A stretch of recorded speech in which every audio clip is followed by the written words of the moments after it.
When I fell off my bike, Mom rushed me to the emergency room to have my head checked.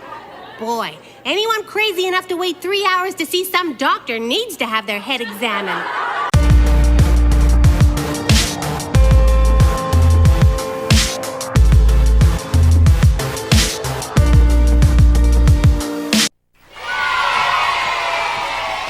Sometimes people say stupid things without even realizing it. I once saw a police officer arresting a mime, and he actually said, "You have the right to remain silent." Did you ever notice how certain cliches we use are kind of stupid too? Like, an apple a day keeps the doctor away. Yeah, maybe if you throw it at him. Here's one we hear a lot. The early bird catches the worm. Sure, but look at what the worm got for getting up early. Or 2 heads are better than 1. Well, that one I'd have to agree with, except when you and a friend are bending down to pick up the same thing. Then 2 heads are definitely 1 head too many. Last winter, Tubby and I were in the Christmas pageant together. I played a little girl, and Tubby played a snowflake. It went pretty well, too, except for the part where I had to catch him on my tongue. Alvin and I used to have snowball fights all the time. I always won, though. One time he got so mad at me, he scooped up a snowball, put it in the freezer for 6 months, and then one morning in the middle of summer, he ran into my house and whipped it at me. The cold is my least favorite thing about winter. One time, on a dare, I got my tongue stuck to a mailbox. To make things worse, the mailman who came by and freed me thought it was the funniest thing in the world. All he kept saying was, "I think you got it wrong. You're supposed to lick the stamp." This is Gloria's idea of a fun sport. Jumping, cheering, and flapping pom-poms. And she does this while Tubby and the other boys play football and get their teeth kicked, their shins whacked, their bottoms booted, and their bodies bruised. Hey, maybe I should ask the coach to let Gloria try out for the football team. You know that story with the princess who falls into a deep sleep for 100 years, and then a wandering prince finds her in the middle of the forest and kisses her? It's so unbelievable. If she's been sleeping for 100 years, we're talking serious morning breath. He's not going to give her a kiss. He's going to give her some mouthwash. Weird things happen to people around me. Last week, Iggy swallowed a bug by accident. It didn't hurt him or anything, but since then, he can't stop hovering around the light on his front porch. I get weird questions in my head, too, sometimes. Like the other day, I yawned, and as tears were streaming down my face, I thought, if a fish yawns, does air stream down its face? If a robber has an alarm installed in his own house, does it go off every time he walks in? Or what about this? Do elevator signs in England say maximum $2,000 rather than pounds? Never mind, I'm getting a headache. My friends do weird things. Like last week in the park, Alvin got bitten by a squirrel. The bite wasn't so bad, but he was terrified that on the next full moon, he was going to change into a were-squirrel. My friend James repeats everything he says. It's kind of annoying. One time our teacher got so mad, she made James stay after school and write, "I will not repeat myself" 100 times on the blackboard. It didn't make much sense to me. If she really wanted to punish him, she should have made him write it once. My friend Jenny's dog has been depressed lately. All he does is sit in his doghouse and mope around. So the other day, we repainted it to look like a car. Now, at least while he's in there, he sticks his head out the window.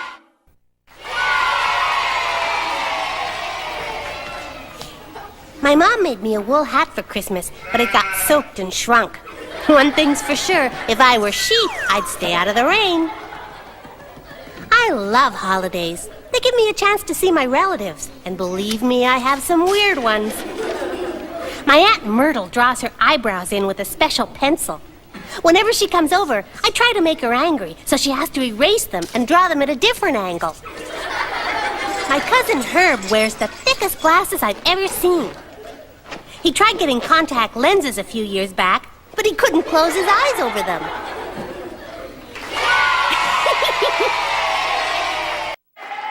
In school Today, we learned that Mother Nature has given animals unique abilities that help them survive, like the kangaroo.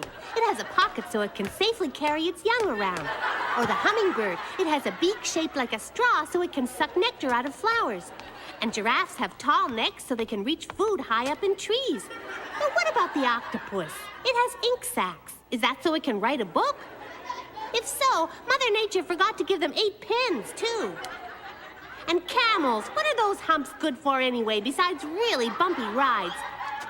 It just goes to show that even good old Mother Nature can't think of everything. But it's a good thing she has a great sense of humor.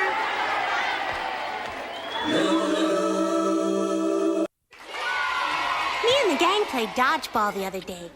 The person who wins, of course, is the one who keeps farthest away from the ball for the longest.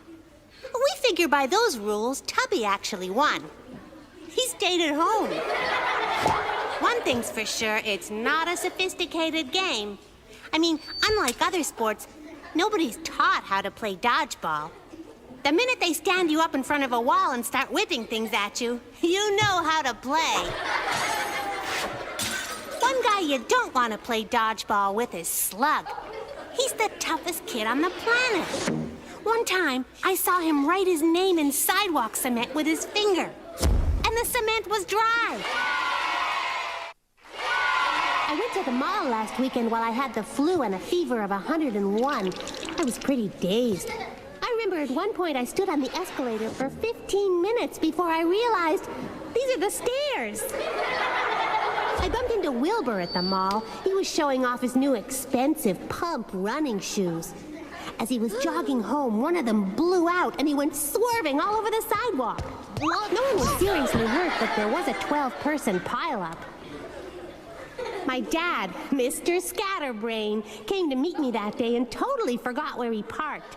We had to wait 6 hours until the mall closed and everyone left the parking lot. Then he remembered he took the bus. When I fell off my bike, Mom rushed me to the emergency room to have my head checked. Boy, anyone crazy enough to wait 3 hours to see some doctor needs to have their head examined. So if you ever find yourself in that predicament and want to get in fast, here are some ways to clear out the emergency room. First, look at the man next to you and say, "I'm here for another operation. Last time, Dr. Morgan lost his watch in my stomach." Second, sniff the air and say, the cafeteria is serving liver, kidneys, and brains for lunch again. If that doesn't clear everyone out, don't worry, because the doctor should be rushing out any second so they can get rid of you. I used to get grounded when I was younger for drawing on walls with a crayon. It didn't make sense to me. When cavemen did it, the drawings were roped off and praised as historical masterpieces. When I did it, the drawings were erased and I was sent to bed without supper. Talk about a double standard. When my mom sends me to my room, she always gives me a question to think about to help pass the time. Last time she said, "If you were stranded on a desert island with only one book, what book would it be?"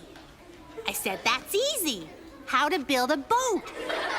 Then I went to my room and wondered how I was going to get through the next 3 hours.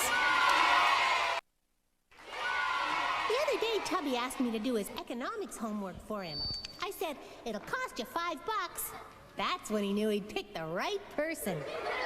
Actually, it's a busy time at school right now. We went on a field trip last week and rode in a hot air balloon. Tubby asked if they were ever used by the military. Of course the answer was no. Like the military would ever use a weapon that could be stopped by rubbing your head against it and sticking it to a wall. One thing we learned there was that Sir Isaac Newton discovered gravity when an apple fell out of the tree he was sitting under and hit him on the head. It's a good thing he didn't live in Hawaii. A coconut could have killed him. Last week we visited our relatives, the Knobs. They're about as interesting as doorknobs. No kids, no pets, and Zippo to do. But I put my board time to good use and figured out how never to visit them again. First, I looked out the window and said, "Hey, Uncle Billy, who are you lending your car to?" Boy, can Uncle Billy run fast. Then I took a bite of a cookie and said, "You were really wrong, Mom. Aunt Myrtle can cook to save her life. And after I went to the bathroom, I said, okay, who forgot to flush? Well, I'm happy to say my plan worked perfectly. We left pretty quick, and we've never been invited back.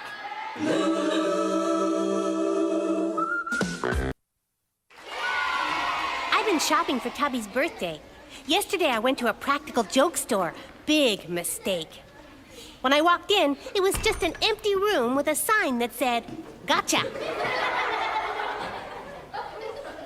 Here's something ironic.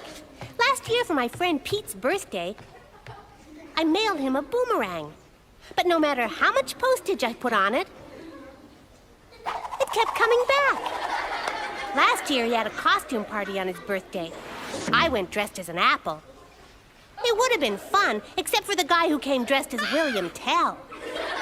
I was dodging arrows all night.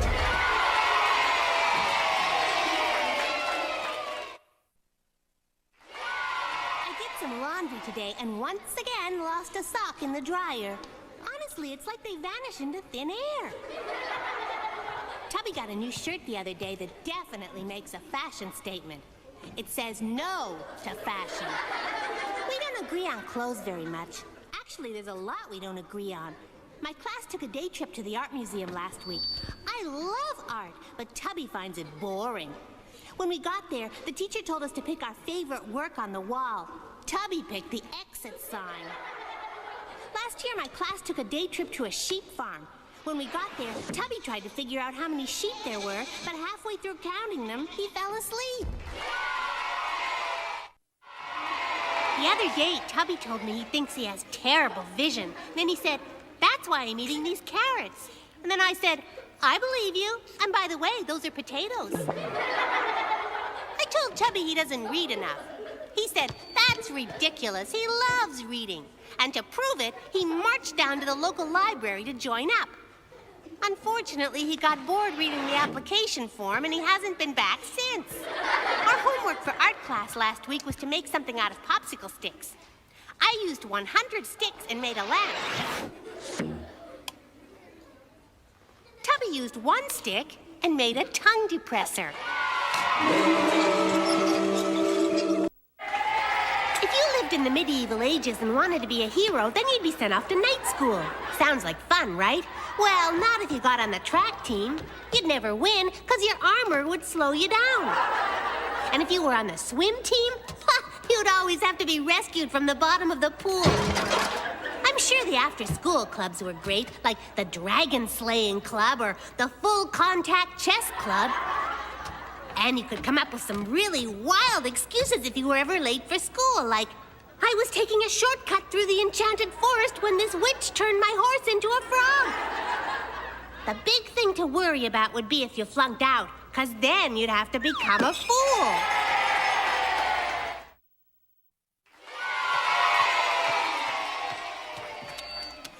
Wilbur drives me nuts. He's so rich, he can buy anything he wants. But he's also the cheapest person on the planet. And don't ever take gifts from him.